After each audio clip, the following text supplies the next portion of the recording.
उत्तिष्ठ नरशार्दूल कर्तव्यं दैवमाह्निकम् उत्तिष्ठोत्तिष्ठ गोविन्द उत्तिष्ठ गरुडध्वज उत्तिष्ठ कमलाकान्त त्रैलोक्यं मङ्गलं कुरु उत्तिष्ठोत्तिष्ठ गोविन्द उत्तिष्ठ गरुडध्वज उत्तिष्ठ कमलाकान्त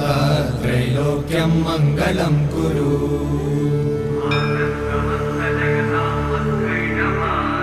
मातः समस्त जगतां मधुकैटभारे वक्षो विहारिणि मनोहर दिव्यमूर्ते श्रीस्वामि निश्रित जनप्रिय दानशीले श्रीवेङ्कटेश दयिते